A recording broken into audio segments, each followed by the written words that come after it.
ಸ್ನೇಹಿತರೆ, ನಿಮ್ಗೊಂದು ವಿಷಯ ಹೇಳ್ಬೇಕು. ಇವಾಗ ನಮ್ಮ ಕರ್ನಾಟಕ ಗೌರ್ಮೆಂಟ್ ಬಸ್ಗಳು ಅವಲ್ಲಪ್ಪ, ಅವು ಇವಾಗ ಯಾವ ಥರ ಕಚಡಾಗವೆ ಅಂದರೆ ನಾನು ತೋರಿಸ್ತೀನಿ ನನ್ನ ವೀಡಿಯೋದಲ್ಲಿ ನೋಡಿ. ಅಂದರೆ ಎಲ್ಲ ಬಸ್ಸುಗಳಿಗೂ ಹೇಳಲ್ಲ, ಕೆಲವು ಬಸ್ಗಳಿಗೆ ಮಾತ್ರ ನಾನು ಹೇಳ್ತಾ ಇದ್ದೀನಿ. ಫ್ರೀ ನಿನಗೂ ಫ್ರೀ, ನನಗೂ ಫ್ರೀ, ನಿನಗೂ ಫ್ರೀ ಅಂತ ಹೆಣ್ಮಕ್ಳಿಗೆ ಬಿಟ್ರಲ್ಲಪ್ಪ. ಅವಾಗಿಂದ ಬಸ್ಗಳು ಅಂದರೆ ಮೇಂಟೆನೆನ್ಸೇ ಇಲ್ಲ. ಯಾಕೆ ಅಂದರೆ ಈ ಮಾತು ಏನು ಕೇಳ್ತಾ ಇದ್ದೀನಿ ಅಂದರೆ, ನಾನು ತುಮಕೂರಿಂದ ಗುಬ್ಬಿಗೆ ಒಂದು ಬಸ್ಸಲ್ಲಿ ಬಂದೆ. ಆ ಬಸ್ಸು ಯಾವ ನಂಬರು ಅಂತಲೂ ನಾನು ತೋರಿಸ್ತೀನಿ, ಯಾವ ಥರ ತೊಟ್ಟಿಗ್ತೈತೆ ಅಂತಲೂ ತೋರಿಸ್ತೀನಿ. ಹಿಂದಗಡೆ ಕುಂತಿದ್ದೆ, ಆ ಹಿಂದಗಡೆಗಿಂದ ಫುಲ್ ಎಲ್ಲ ತೊಟ್ಟಿಕ್ಕದೆ ಆ ಬಸ್ಸಾಗಿ. ಏನು ಹಿಂಗೆ ತೊಟ್ಟಿಗ್ತೈತೆ ಅಂತ ತಿರುಗಿ ನೋಡ್ತೀನಿ, ಎಲ್ಲ ಅಡೆಗೆಲ್ಲ ನೀರು ನಿಂತವೆ.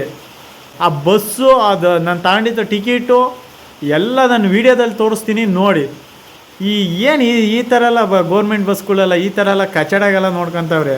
ಮುಂಚೆಲೆಲ್ಲ ಈ ಥರ ಇರಲಿಲ್ಲ. ಇವಾಗ ಫುಲ್ಲು ಕಚಡಾಗಿ ಅಂದರೆ ಕಚಡಾಗಿ ನೋಡ್ಕೊತಾವ್ರಿ ಗೌರ್ಮೆಂಟ್ ಬಸ್. ಅದೇನು ಮೇಂಟೆನೆನ್ಸ್ ಮಾಡ್ತಾರೋ ಮಾಡಲ್ವೋ ದೇವ್ರೇ ಗೊತ್ತು. ಅಧಿಕಾರಿಗಳು, ಸಂಬಂಧಪಟ್ಟ ಅಧಿಕಾರಿಗಳು ಫಸ್ಟ್ ಆ ಬಸ್ ರೆಡಿ ಮಾಡ್ಸಾರಪ್ಪ.